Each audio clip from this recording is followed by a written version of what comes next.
So we're going to talk about the process of vaporization. So here we have an illustration of water in a beaker, and we have our little Mickey Mouse head water molecules. These molecules are in constant motion, and in a liquid they're sliding around relative to each other. I like this quote here, it's a wild dance floor there at the molecular level. You can kind of think of this like as a mosh pit or something, just people going nuts, dancing around. In an open beaker, if we have some molecules that are at the surface, some of them have enough kinetic energy to break loose from the intermolecular forces that are holding them together as a liquid, and they can escape into the gas state. Then they behave like a gas particle, and they move in a straight line until they run into something. So we have gas molecules zinging around here in the air, and if we have a water molecule in the gas state that happens to collide with the surface of the water, it's going to get trapped again. That's called condensation. So vaporization is going from liquid to gas. Condensation is going from gas to liquid. The reason that the liquid exists at all is because of the intermolecular forces that are holding the water molecules together, right? Those are, for water, dispersion forces, dipole-dipole forces, and hydrogen bonding. I think of this a little bit like a game of Red Rover. You guys familiar with that game? No? They don't let kids play it anymore because you can break your wrist pretty well. Two groups of children line up on opposite sides of the field holding hands. And somebody, the bossiest person on one side says, Red Rover, send Sally right over. And Sally lets go of her friends over there, and she runs across the field and tries to break through your arms, right? You see how people could get hurt. Well, if Sally's smart, she's going to choose the wimpiest kids to try to break through and not the machoest guys, right? So that's kind of how I envision what's happening here. The Red Rover line is the water molecules, and they're holding hands with each other. Those are the hydrogen bonds that are holding them together. In order to get through the Red Rover line, to break through and get out into the gas state, a molecule has to have enough kinetic energy. So the faster Sally runs, the more likely she is to break through, right? And the bigger and faster Sally is, the more likely she is to break through. And if she goes with the wimpiest grip, the weakest intermolecular force, it's easier to get through. You can imagine if you've got kindergartners playing, or if you've got the O-line of the Fresno City College football team playing, there's a little bit of difference in how much kinetic energy it takes to get through. So that's what's going on here. We've got molecules coming towards the surface. If they have enough energy, they can get loose. If not, they just kind of get bumped back and they stay. Only the molecules at the surface, though, have the opportunity to get into the gas state, right? The molecules down here, they're stuck. There's no way they can get to the Red Rover line, so they can't break loose. Any questions so far?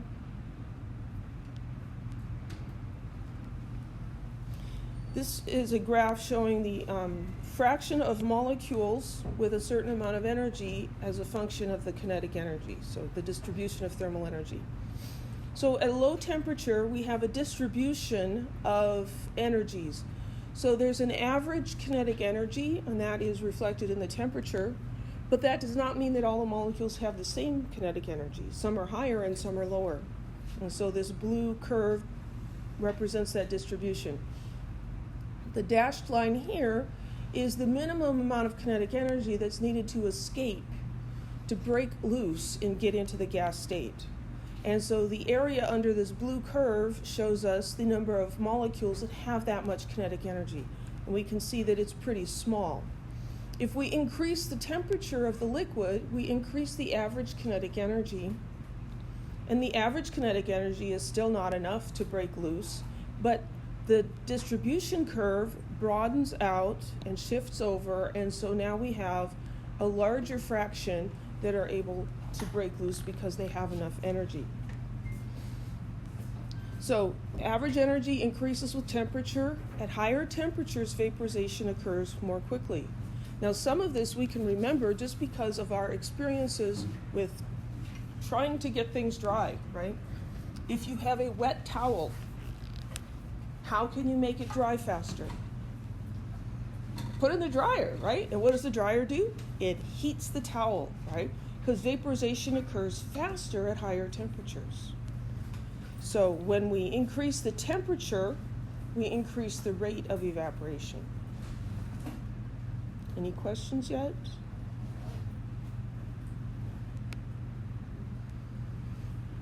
Another way to increase the rate of vaporization is to increase the surface area, because it's only the molecules at the surface that can escape. So if we have more molecules at the surface, then we are going to have more rapid evaporation. The other thing that happens at the surface is the surface molecules are held less tightly because they don't have as many neighbor-to-neighbor interactions. So if you imagine, say, a glass of water, say 2 glasses of water, you leave one on the counter and you spill the other one on the floor, and you just go away and you leave it. Which one's going to dry up and evaporate faster? One spilled on the floor. I think we've all had that experience where, there's some water on the floor and you're like, you leave. And you come back later in the day and it's all dried up. You're like, oh, cool. But if you leave a cup of water on the counter, it does not evaporate in a day, right? It will evaporate eventually, but it's going to take a lot longer because the surface area is much smaller. So surface area affects rate of evaporation, temperature, and when we're comparing different compounds, the strength of the intermolecular forces. So something like water with strong intermolecular forces, it's very hard to break through the red rover line. You have to have a much higher kinetic energy, a higher temperature on average to break loose. Something with a very low intermolecular force, weak intermolecular forces, will evaporate much more quickly. So maybe in the course of doing experiments, you've spilled some acetone on your fingers and it feels cold, right? Because it evaporates quickly. Water also feels cold, but not nearly as cold because it doesn't evaporate as quickly. So we have 2 general terms here, volatile and non-volatile. And volatile just means that it's a liquid that will vaporize or evaporate easily. Non-volatile is a liquid that doesn't vaporize easily. Yes?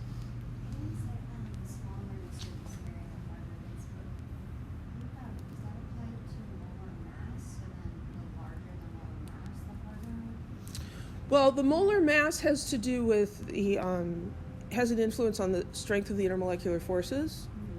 The surface area is the surface area of the liquid in the container. So that would be different.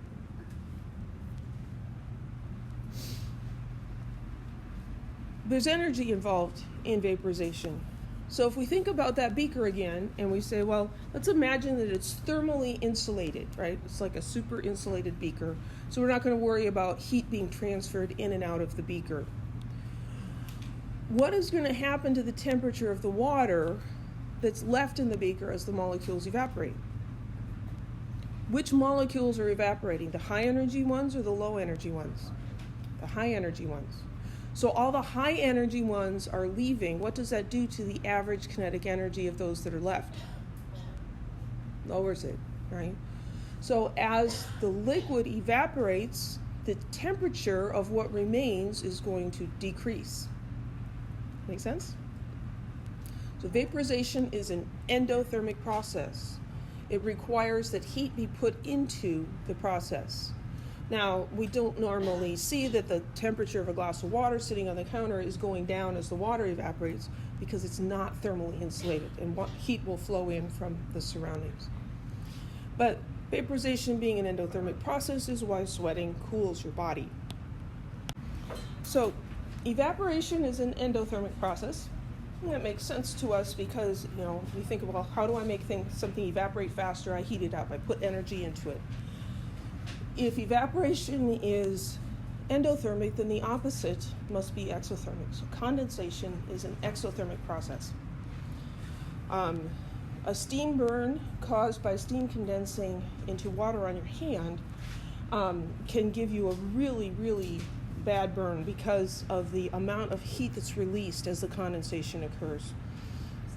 We see that evaporation and condensation help to moderate temperatures. It affects climates. So here I looked up some numbers. These are average daily temperatures in July from 1971 to 2000, comparing Fresno and San Francisco. So San Francisco is only a little bit north of Fresno. We would expect by latitude that they'd be similar. And yet we look at the average high in July, 96.6 in Fresno, 68.2 in San Francisco, right? Just 3 hours west. And it's just so much, it is a whole different world. The low here in Fresno, 66. In San Francisco, 54. The temperature difference, look at this, 30.5 degrees on average in a given day. In San Francisco, it's only 13.8 degrees. What causes these differences is water evaporating and water condensing. San Francisco is surrounded on 3 sides by water. Right? As the sun comes down and warms things up, it causes water to evaporate. That it absorbs the energy and moderates the heating up of things. Then when the sun goes down and the air temperature starts to drop, the water in the gas state condenses, and as it condenses, it releases energy back into the surroundings. And so we see a much smaller temperature difference than we do here in Fresno, where we're in a very arid climate and there's not a lot of water around to condense and evaporate. Those 2 weeks, usually in the summer, where it doesn't cool down at night. I mean, this is what it's supposed to do in the summer. It's supposed to get nice and cold at night, so you can open the windows and cool off, right? But there's always like 2 weeks where it only gets down to like 75 or 80, and you're like, man, it's just miserable. It's not cooling down at all. Look at the humidity in those weeks. The humidity is higher, and that's why it's not cooling down. Anybody have any questions about that? I always think it's fun when chemistry explains real life things that we notice, right? Well, of course, we quantify the amount of heat involved in vaporization, and this is called the heat of vaporization, or the enthalpy of vaporization, delta H, VAP. This is the amount of heat needed to vaporize 1 mole of liquid at its normal boiling point. We could write a chemical equation for that. Water is a liquid going to water as a gas, and delta H for that is 40.7 kilojoules per mole. Heats of vaporization are always positive. They are somewhat temperature dependent. Here we have a table showing 4 different liquids. Here's their normal boiling points. This is the heat of vaporization at the boiling point and the heat of vaporization at room temperature. And so at room temperature, we see that there's a little bit of a difference, but it's not a huge difference. When the opposite happens and a substance condenses, the same amount of heat is involved. We just say it was just emitted instead of being absorbed. So if we write the equation backwards from a gas to a liquid, then we just change the sign on delta H. So this is a very useful conversion factor that can allow us to calculate the amount of heat involved in vaporization or condensation based on the number of moles of substance undergoing that change. And that sort of calculation is the exact same calculations that we did when we talked about heats of reaction and looked at, well, how much heat is released when 5 moles of methane burns or something.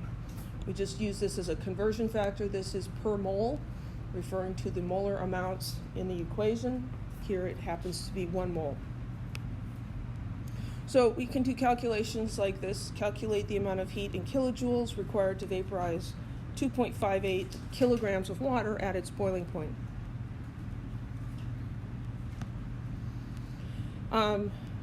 Most problems, it's a good idea to approach it as dimensional analysis. Not all problems can be solved that way, but many of them can. So I'm going to identify what I'm given and what I'm trying to find and see if I can do it just by converting units. So I'm given 2.58 kilograms of water. And I'm asked to find what amount of heat in kilojoules. So if I'm trying to get from one thing to the other, vaporization, I've got H2O liquid going to H2O gas, and I can look up the heat of vaporization for that, and it's 40.6 or 7 kilojoules per mole. So with this relationship, I could get kilojoules if I had moles, right? So I might want to work backwards here. I need moles of water, and then I could find out how many kilojoules. How do I get from kilograms of water to moles of water? Grams. I can go from kilograms to grams, and then grams to moles. So now I have my path set up. I can just write my equation. 3 arrows, that means I have 3 fractions. Kilograms to grams to moles to kilojoules. And the units go in the denominators so they cancel out.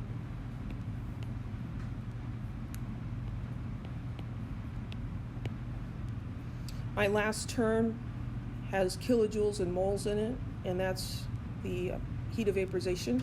So 40.7 kilojoules for every mole.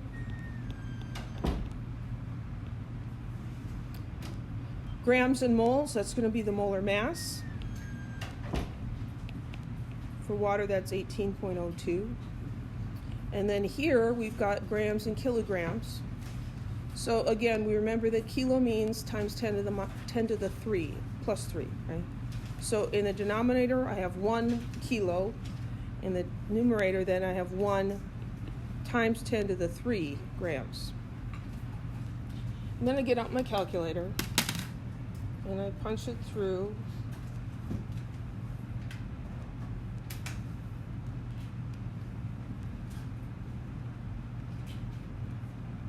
And I end up with a really big number.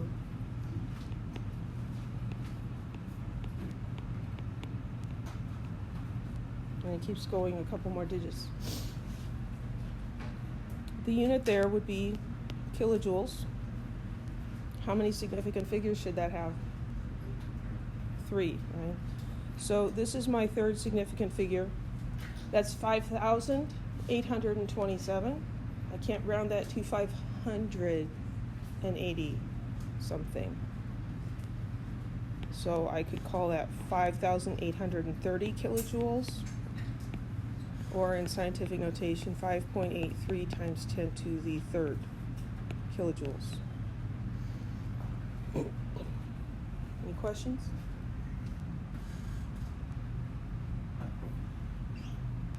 2.58 kilograms is a lot of water. That's like 5 pounds of water.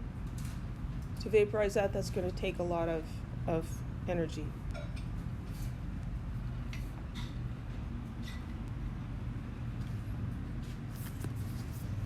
So we talked about what happens with evaporation in an open beaker. What if the container is sealed up?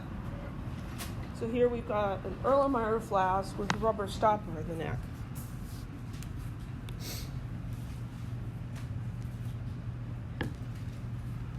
So in panel A, we're looking at the water beginning to evaporate. These molecules are moving around. Some of them have enough kinetic energy to break loose and evaporate, go into the gas state. They get into the gas state and they're bouncing around, but because of the stopper, they can't escape. They're going to keep bouncing around, and they're eventually going to hit the surface of the liquid again and get trapped, and that's condensation. So we have evaporation and we have condensation. Initially, all we have is evaporation. There's no condensation because there's nothing up here to condense. As evaporation proceeds, then we get more and more gas molecules, and we get more and more condensation. But at some point, those rates of evaporation and condensation are going to be equal, and we're going to get an equilibrium. It's called a dynamic equilibrium because things are changing. Molecules are changing places. It's a little bit like a busy airport in the middle of the day, and if you took a snapshot and counted how many people are in the airport right now, and you looked at noon and 1 o'clock and 2 o'clock, you'd probably see that the number of people in the airport is approximately the same. But are they the same people? No, because airplanes have come and people have gotten into the airport, and airplanes have departed and other people have left. And so there's this constant turnover of people in the airport, and that's what's happening here. We've got molecules leaving and molecules coming back in. We can look at this dynamic equilibrium in a graph. So here's the rate and the y-axis versus time. The rate of evaporation is going to be constant in this situation because the rate of evaporation depends on the strength of the intermolecular forces. It's all water, that's not changing. It depends on the surface area, that's not changing, it's in the same flask. It depends on the temperature. It's just sitting there at room temperature, and that's not changing either. So the rate of evaporation is going to be constant. The rate of condensation starts out at 0 because there's nothing in the gas state to condense. As evaporation proceeds, we get more and more gas molecules, and so the rate of condensation increases until those rates are equal. And that's where we have the dynamic equilibrium. The rate of condensation is equal to the rate of vaporization. If we look at this flask at equilibrium, there is water vapor. There's water in the gas state, and that's going to exert a pressure, right? So we call that the vapor pressure. So the vapor pressure is the pressure of a gas in dynamic equilibrium with its liquid. That vapor pressure is going to depend on the intermolecular forces. If we have weak intermolecular forces, then we'll have a higher vapor pressure.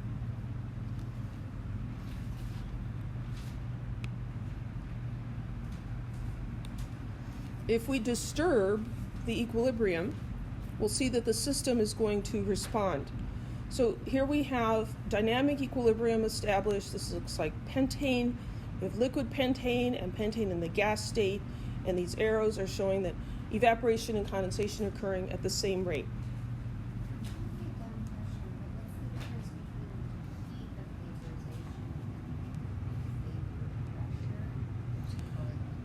So the vapor pressure is a pressure. It's the pressure exerted by a gas and can be measured. Heat of vaporization is how much energy is involved when something evaporates. Yeah, they're two separate things. They are related, but it's not a super straightforward relationship. So we have this dynamic equilibrium. What happens if we disturb it? We're going to increase the size of this container. Lift up on the lid. The volume here of the gas increases. What does that do to the concentration of the gas? What does it do to the pressure of the gas? If we increase the volume, the pressure goes down, right? So the pressure goes down. Here, if we had 1, 2, 3, 4, 5 molecules in this volume, and we make the volume larger, and we still had 5 particles, the concentration would go down, right? So what does that do to the rate of condensation? It means that the condensation goes more slowly. The rate of evaporation is unchanged. And so what happens is we'll get more and more gas building up in here until those rates are equal again. And it will restore the same vapor pressure. The concentration here will be the same after it adjusts. If we do the opposite and squish it and condense it, or compress it, make the volume smaller, that's equivalent to increasing the concentration, increasing the pressure of the gas. This causes the rate of condensation to increase. Rate of evaporation is not affected. But now we have more condensing than evaporating, and so the concentration or pressure of the gas will decrease until we get back to that equilibrium. Any questions?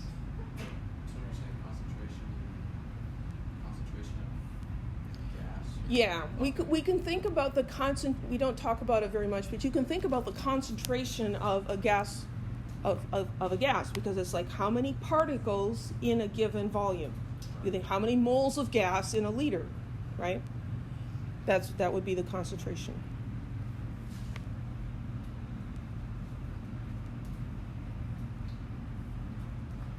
So let's look at this question. What happens to the vapor pressure of a substance when its surface area is increased at constant pressure? Vapor pressure increases, remains the same, or the vapor pressure decreases? Well, we have to think about what do we have going on here. We have evaporation and we have condensation. It says the temperature is constant, and the thing that's changing is the surface area. Does the surface area affect the rate of evaporation? Yes. Yes, it does. Does the surface area affect the rate of condensation?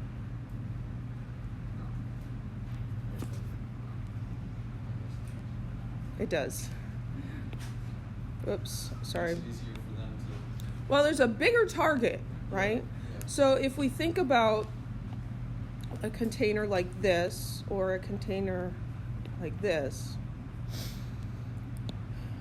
here the gas molecules have this small area to run into, and here they have a large area to run into. They're going to hit this more frequently. The rate of condensation is going to be larger with the larger surface area.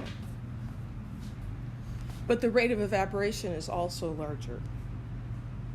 So when you change the surface area, it does not affect the vapor pressure at all. The vapor pressure is going to remain the same.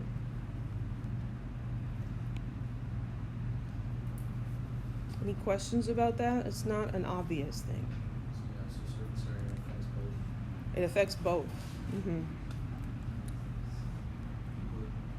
Equally, yeah. If you increase the temperature, increasing the temperature affects the rate of evaporation and doesn't really affect the rate of condensation. So then your vapor pressure is going to increase. Changing the strength of the intermolecular forces by changing the compound is going to change the vapor pressure as well, but changing the surface area it does not.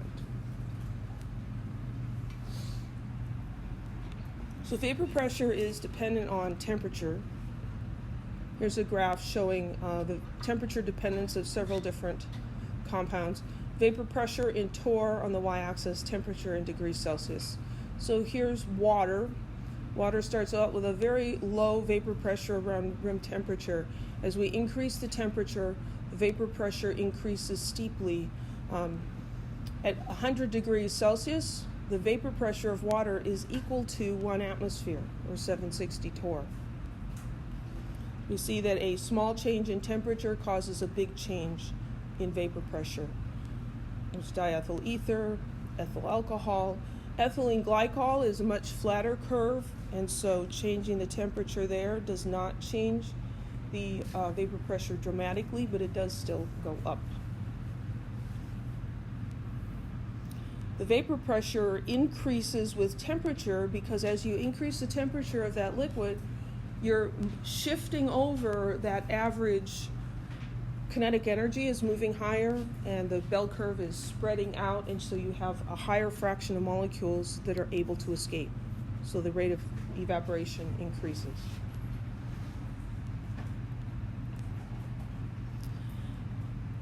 This line is representing what's called the normal boiling point. So the normal boiling point for water is 100 degrees Celsius, for ethyl alcohol 78.3, for diethyl ether 34.6 degrees Celsius. Because at this temperature, the vapor pressure is equal to the atmospheric pressure. That means that even the interior molecules have enough energy to go into the gas state, and they will form bubbles. And so these bubbles of water vapor forming inside the boiling liquid are because the vapor pressure of the water is equal to atmospheric pressure. And so it forms these bubbles of gas. The bubbles of gas are less dense, and so they'll rise to the surface. So the boiling point of a liquid is the temperature at which the liquid's vapor pressure equals the external pressure. When we talk about a normal boiling point, that is when the external pressure is 1 atmosphere.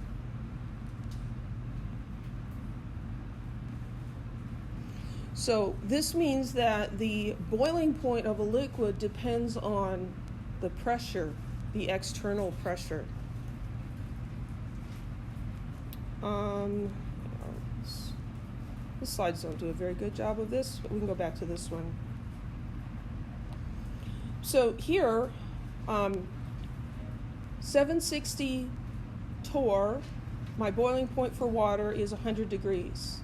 If I increase the pressure up to 800 torr, what happens to the boiling point of the water?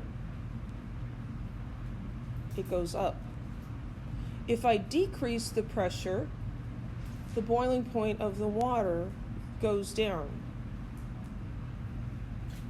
We'll come back to that in a minute. Let's look at a heating curve for water. We have temperature on the y-axis as a function of heat being added. So here we've got water at 20 degrees Celsius, and we add heat to it and the temperature goes up. Makes sense. When we get to 100 degrees Celsius, the water begins to boil. And it doesn't matter how fast we add heat or how much heat we add, the temperature will stay at 100 degrees until all the liquid has boiled away. That's something that's not necessarily obvious, right? As long as liquid water is present, the temperature cannot rise above its boiling point. So this has direct impact on how quickly you can cook food. Why does it take less time to fry something than to boil something? Because you can heat oil to a higher temperature than water. You heat water, and the highest you can get in an open pot is 100 degrees Celsius. You can heat oil to a much higher temperature, depending on the type of oil. Eventually it'll start to smoke and burn, but you can get it much higher than 100 degrees. There's another way to make things cook faster, and that's by using pressure. So you've heard of an Instant Pot? That's the modern electric equivalent of the old pressure cooker. It's got a lid that clamps on, and as the liquid heats and begins to boil, it begins to build up a pressure inside the container. Because the pressure is increasing, then the boiling point of the water increases too. And so an Instant Pot cooks food faster because you can get it to a higher temperature than you can in an open pot. Any questions? How does pressure, I guess I just missed that. Pressure increase? Well, that's a good question. How does pressure increase the boiling point? So we have this relationship between vapor pressure and temperature. And as the temperature increases, the vapor pressure increases. The boiling occurs when the vapor pressure of the liquid is equal to the external pressure. If the external pressure is larger, then the water, say the liquid, has to go to a higher temperature to get to a higher vapor pressure before it will boil. And the reverse is true. If you lower the pressure, you can get water to boil at a lower temperature. So if you've ever noticed, like on a cake mix box, it has high altitude directions. Because if you're living in Denver, Colorado, or a mile above sea level, water boils at a lower temperature. It doesn't boil at 100 degrees Celsius because atmospheric pressure is less. And so that's going to affect how your food cooks. This reminds me of one of those snapshot memories I have of high school. So, beginning of chemistry class, the instructor set up a big vacuum flask with a pump. It has some water in the flask, and he's got this pump, and it's evacuating the flask, and then he starts lecturing. And after a while, the water in this flask starts to boil. And it wasn't a trick or anything. He didn't have a burner hiding under the bench. It was just sitting on the bench top. And then he made all of us come up and touch it with our bare hands. You can imagine that first person was a little bit, nervous about this, because are you going to put your hand on the side of a pot of boiling water? No. You're going to get burned, right? It's not a good idea. But we touched it. It wasn't hot. It was room temperature. It was the same as, it felt the same as touching the bench. Our minds were completely blown, right? Because boiling water is hot, right? Well, at atmospheric pressure it's hot, but at a very low pressure, no. You can make water boil at room temperature by lowering the pressure. So that's going the opposite, going to a much lower pressure. You can get water to boil at 25 degrees Celsius if you got down to a low enough pressure. Just, one of those things. I'll never forget that. It was so amazing.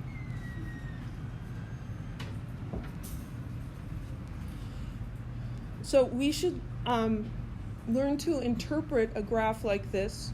And this is saying use figure 12.28, well that's this one, to estimate the boiling point of water at an external pressure of 200 torr. So what are we going to do here? Well, we're going to look at the vapor pressure and find out, well, when the vapor pressure is 200 torr, when the vapor pressure equals the external pressure, that's where we'll get boiling occurring. So we can draw a line across here. And for water, we're looking at where does it intersect. So drop this down and you're like, well, that looks like it might be 65. It's multiple choice here.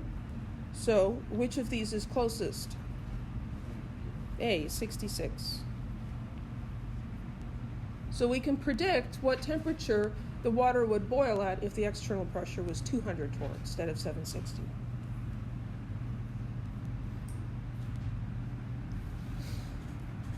There's a relationship between the vapor pressure and temperature, but it is not linear. As we see from these graphs, it's a curve, right? It's exponential. So the relationship is that the vapor pressure is equal to a constant times E raised to the power of minus delta H over RT. If we rearrange that, we can make it into a linear form, and this is called the Clausius-Clapeyron equation. This is a linear form. The equation for a line is y equals mx plus b. Right? And so here we have the natural log of the heat of vaporization, that's y, and 1 over t, that's x.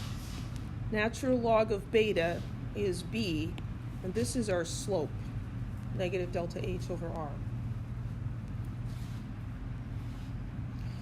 And this is a very common technique that scientists use, because if you can find a linear relationship, then you can use linear regression and draw a nice line, and you can figure out all kinds of stuff that's really hard to do with an exponential or other weird relationship.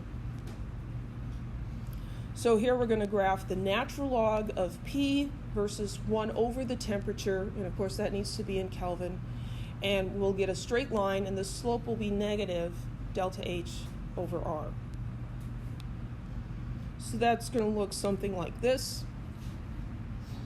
Here we've graphed the data, and we see that these dots are not lining up perfectly because this is real data, but they are close to a straight line. So we can do linear regression and get the equation for this line. The computer's telling us that the slope is minus 3,478 Kelvin. And so that's going to equal negative delta H over R. We can rearrange that and say, well, then delta H is equal to negative slope times R, and we can calculate the heat of vaporization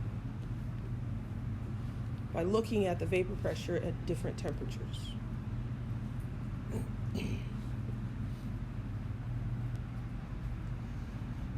So this is a for practice problem, but it's almost impossible to do in lecture because it requires graphing something.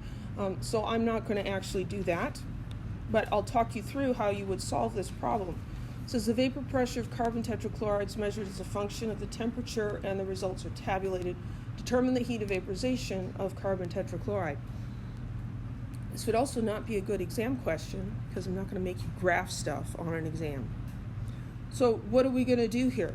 Well, we're going to use the Clausius-Clapeyron equation, which if you needed it on an exam would be given to you.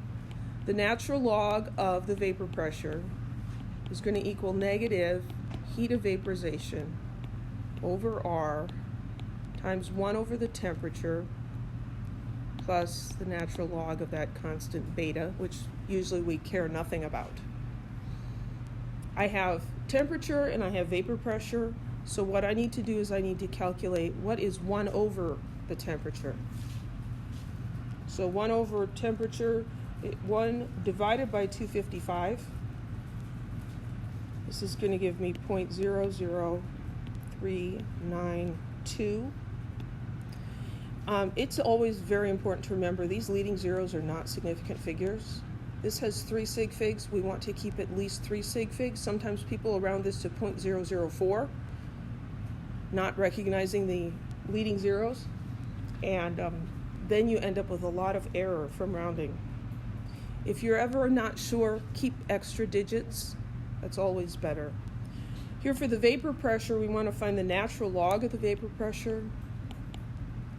And so that is a button that's LN on your calculator. So on my calculator, I press the LN button, and then I put in 11.3 and press equals, and it tells me 4248. And I would do that for each of these values, and then I would graph the data. This is something that's best done in a program like Excel. You can type your data in, and then this equation, you can do it once and then copy it, and it'll do all the calculations for you. And then you can say, okay, graph that, and it does it. And you say, hey, give me the linear regression line, and it does it. It can be done on a regular calculator, but it's a pain in the butt, and we're not going to do it. So you would graph this, graph natural log of P versus 1 over T. You'd find the slope. The slope is minus delta H over R. And so the heat of vaporization would equal negative slope times R. Any questions?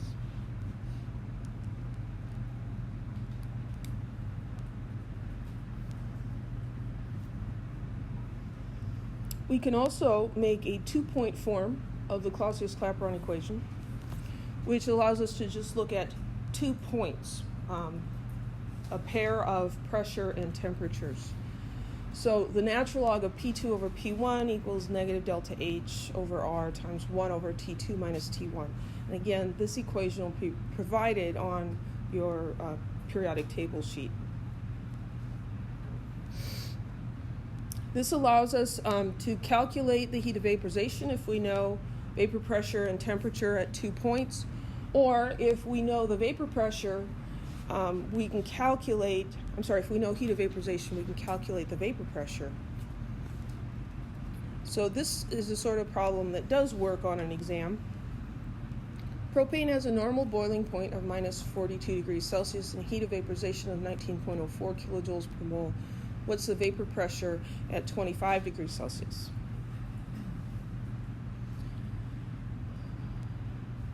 So the equation is the natural log of P2 over P1 equals negative heat of vaporization over R times 1 over T2 minus 1 over T1.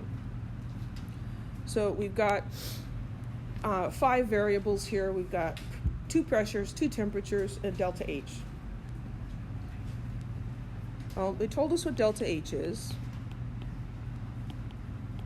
19.04 kilojoules per mole. And we have 2 temperatures here, right? We say, well, T1 is equal to minus 42 degrees Celsius, and T2 is 25 degrees Celsius. We have to put those into Kelvin. So we'll add 273.15. 298.15 Kelvin. And minus 42 plus 273.15 is 231.15 Kelvin.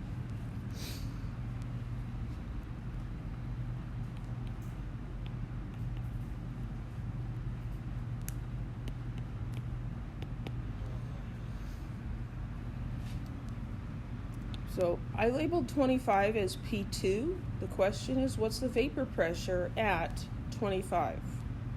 So this is what I'm trying to find is P2. But I don't have another pressure given. It's hiding in this first statement here. Propane has a normal boiling point of minus 42 degrees C. Normal boiling point means at 1 atmosphere, at normal atmospheric pressure. So this is the temperature at which it boils at 1 atmosphere.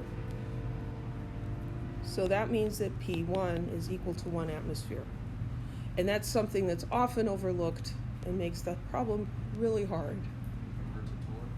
You can convert to torr, yeah.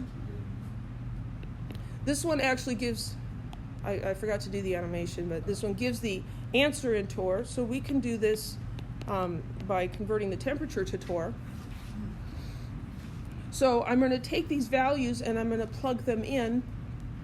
This sort of equation with the natural log and the fractions being subtracted can get ugly if you're trying to rearrange the equation.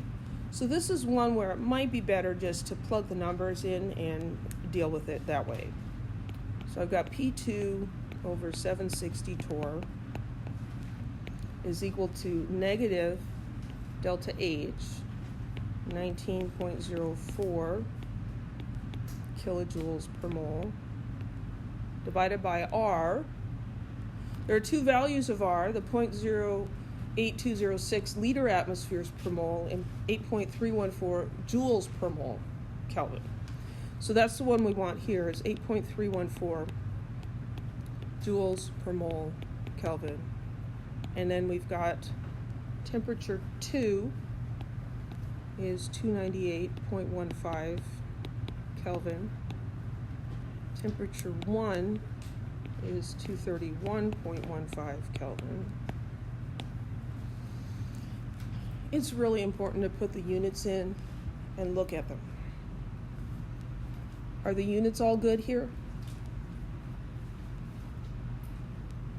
No. In the denominator, I have joules, and in the numerator, I have kilojoules. Those are not going to work out. So I need to fix them. I need to make one the same as the other. Well, a very easy way to do this is to say, well, kilo means times 10 to the 3. So if I've got times 10 to the 3, 19.04 times 10 to the 3 joules per mole. So now my joules cancel out, and my moles cancel out, and my kelvins cancel. They all canceled out, and they should, because I've got a ratio over here, and so of two pressures, and it should end up being unitless. So the natural log of P2 over 760 torr equals, let's find out what that mess is, minus 19.04 EE3 divided by 8.314 times, open parentheses, 1 divided by 298.15 minus 231.15, close the parentheses and press the equals button.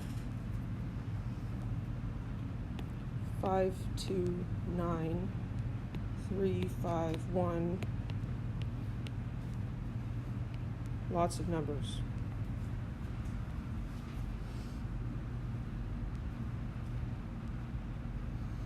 What I've got here is the natural log of this quantity. I need to get rid of natural log. I can't divide by it because it's not a number. It's a function. I have to do the opposite function, which is anti-log, e to the x. So If I take e to the natural log of t over 160, that's going to be equal to e to the 52931, that thing. Log and anti-log cancel out. On my calculator, I'm going to use the e to the x button and put that value in and press equals. And what did I do wrong?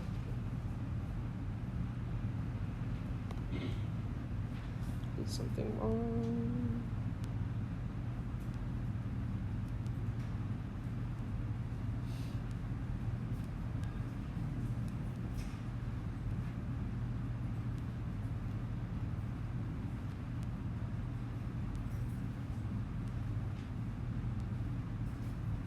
I'm going to try that again. Negative 19.04 EE3 divided by 8.314 times 1 over 298.15 minus 231. Oops. 1 over 231.15 equals. Oh. I don't know what I did. That number is like completely wrong. I think you just, when you said it, you said minus 231. You didn't say 1 over. Yeah, that could be. That's what I did the second time. So this is actually 2.226399086. That's a little better. Because my calculator said, you can't raise e to the 50,000 something.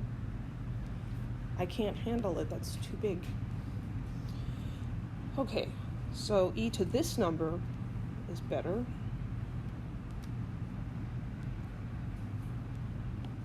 $9.2664. So that is equal to P2 over 760 torr. So if I multiply both sides by 760,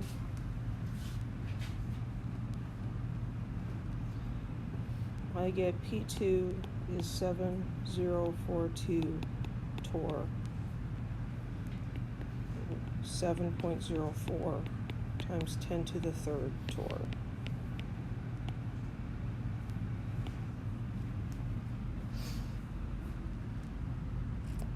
Any questions?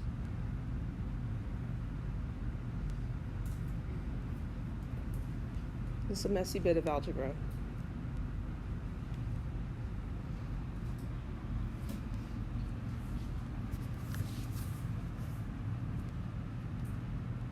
So we looked at heating a liquid in an open container,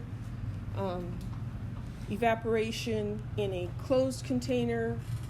Actually, we didn't heat the water. We evaporated the water in an open container and in a closed container. What happens if we evaporate it in a sealed container and we add heat to it? So as the temperature increases, so does the pressure. And as that occurs, the gas becomes more dense. The liquid becomes less dense, because that's what happens when you heat it up.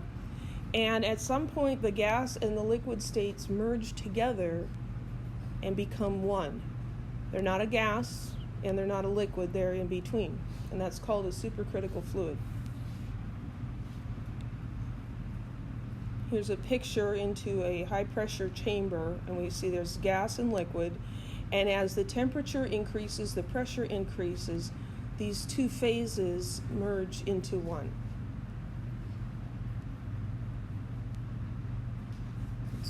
It's weird. The critical temperature is the temperature at which a supercritical fluid forms, and above that temperature you cannot have a liquid. The pressure there is called the supercritical pressure. Supercritical fluids are very useful as solvents because they have properties in between liquids and gases.